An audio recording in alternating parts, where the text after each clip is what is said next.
በስመ አብ ወወልድ ወመንፈስ ቅዱስ አሐዱ አምላክ።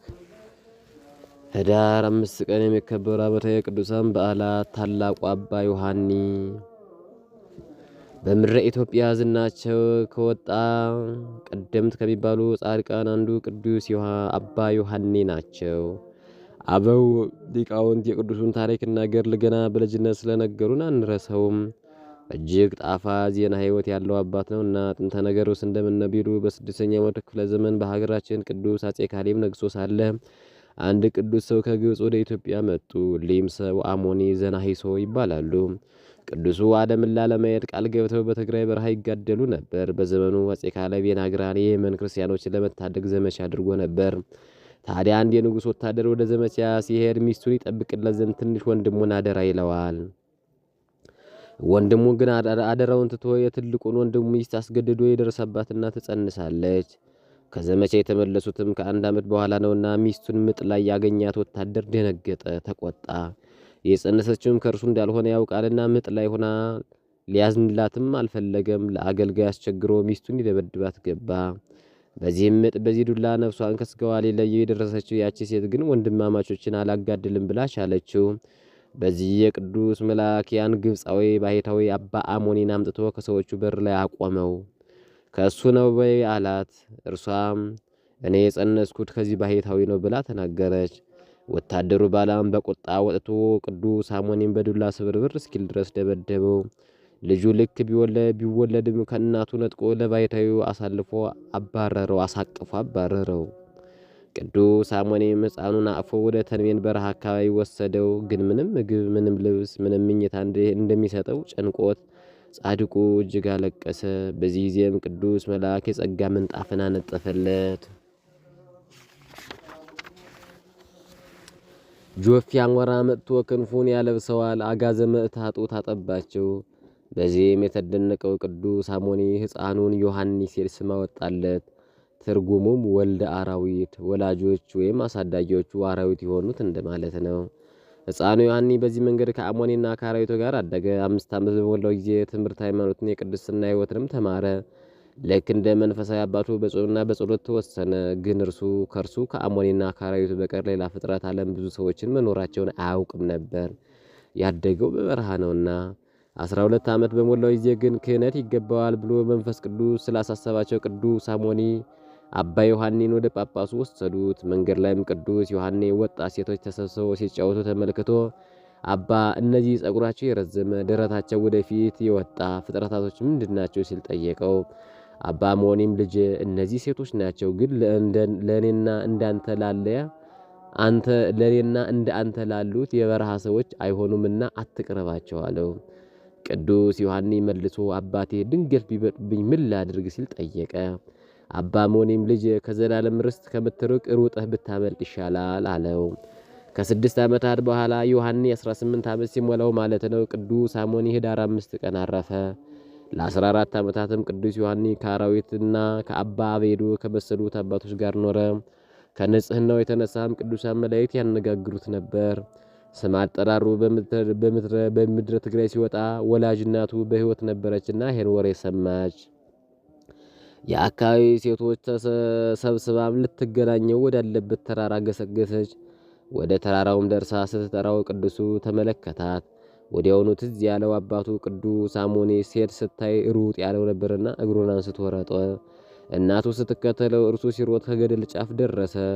ወደ ኋላ ቢመለከት እየሮጠች ልደርስበት ሌሎችም ሴቶች ሊደርሱበት ነው። በስመ ሥላሴ ፊቱን አለማቶ ወደ ገደሉ ተወረወረ።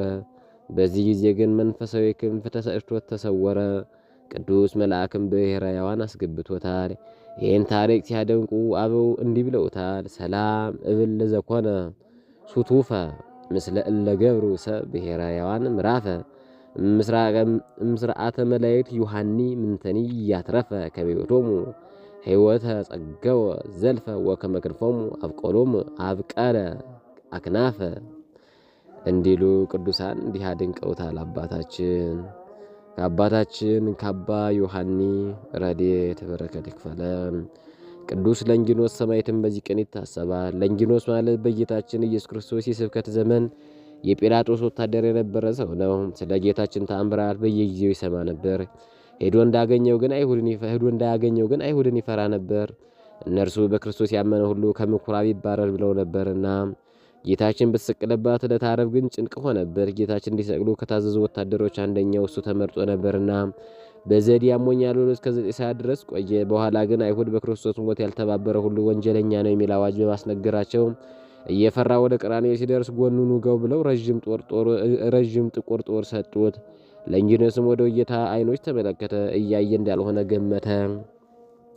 ቅድስት ነፍሱን ከቅዱስ ሥጋው በባሕርይ ሥልጣኑ ለይቷልና ጦሩን ጨብጦ ወደ ጌታ ጎን ልኮ ወጋው።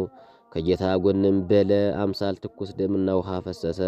አንዷ ፍንጣቂ ዕዳ የታወረች ዓይኑን ላይ አርፋ ዓይኑን አበራች። ለለንጊኖስ ታላቅ ደስታ ሆነ። ለእኛም ማየገቦና ደመገቦ ፈለቀልን። የጌታችን ትዕግሥትና ቸርነቱ ግን ይደንቃል። ከመኢያሐስብ ቦቱ ዘኩናቱ እዱ ርግዘቶ በኃጣዊሁ ለዘኢፈቀደ ሞቶ ምረቶ እሴብ ዋዲ ትዕግሥቶ እንዳሉ ሊቃውንት።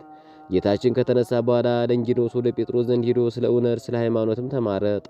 ተጠምቆ ምድራዊ ወታደርነቱን ትቶ እየሰበከ ከኢየሩሳሌም ወደ ቀጰዶቅያ ወረደ። ለዘመናትም ጌታችን ክርስቶስን በሥርዓተ ወንጌል አገለገለ። በመጨረሻም በጢባርዮስ ቄሳር ዘመን አይሁድ አሳደዱት፣ አንገላቱት። የድረሱ ወገን ስለነበረ መከራ ጸኑበት። የጽድቅ አርበኛና የክርስቶስ ሐዋርያ ቅዱስ ለንጊኖስ ግን ጸና። አይሁድም አንገቱን ቆርጠውት ለሰማዕትነት በቃ። ቅዱሱ በሕይወቱም በረፍቱም ተአምራትን ሰርቷል። ከቅዱሱ ለንጊኖስ ረድኤት በረከት ይክፈለን። አስተርእዮተ ርእሱ። ይህች ዕለት አስተርእዮተ ርእሱ ትባላለች። ራሱን ከገደሉ በኋላ አይሁድ ራሱን ወደ ኢየሩሳሌም ወስደው ጥለዋት ነበር። የእርሱን ሰማዕትነት ያየች አንዲት ክርስቲያንም ከለቅሶ ብዛት ዓይኗ ቢጠፋ ሕፃን ልጇን ይዛ ወደ ኢየሩሳሌም ሄደች። ወዲያው ግን ሕፃን ልጇ ሞተባትና ሐዘኗ ከልኩ አለፈ። ለአንዲት እናትም ዓይንና ልጅን በአንዴ ማጣት እጅግ ጭንቅ ነው። በሌሊት ግን ቅዱስ ለንጊኖስ በራእይ ተገልጦ ደስታ ነገራት። ደስ ይበልሽ አላት። ልጅሽ በገነት ሐሴትን ያደርጋል፣ አንቺ ግን ራሴን ከተቀበረችበት አውጭ አላት። ወደ ጠቆማት ቦታ በመሪ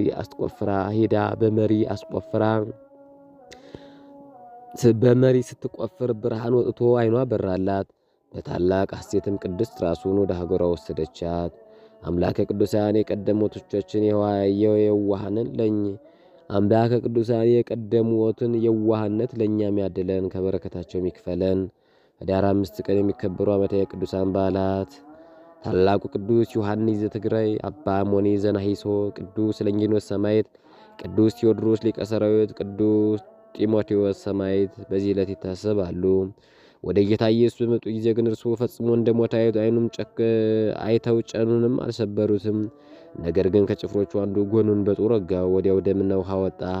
ያየውም መስክሯል፣ ምስክሩም እውነት ነው። እናንተም ደግሞ ታምኑ ዘንድ እርሱ እውነት እንዲናገር ያውቃል። ይህ የሆነ ከእርሱ አጥንት አይሰበርም የሚል የመጽሐፍ ቃል እንዲፈጸም ነው። ደግሞም ሌላው መጽሐፍ የወጉትን ያዩታል ይላልና።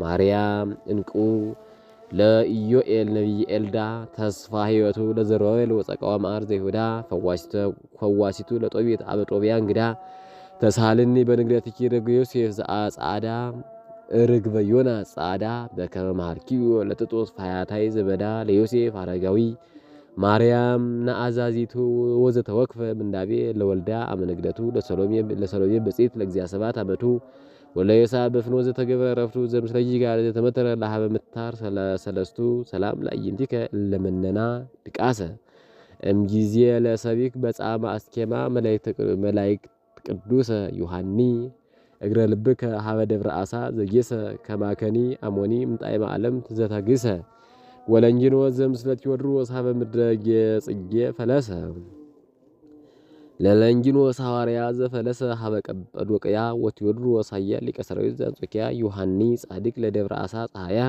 ወአሞኒ ዘነገደም ግብጽ ሃበ ኢትዮጵያ ጢሞቴዎስ ሰማዕት ጠቢብ ወኬንያ። በዕለቱ ከተነሱት ቅዱሳን ረድኤት በረከት ይክፈለን። ወስብሐት ለእግዚአብሔር ወለወላዲቱ ድንግል ለመስቀሉ ክቡር አሜን።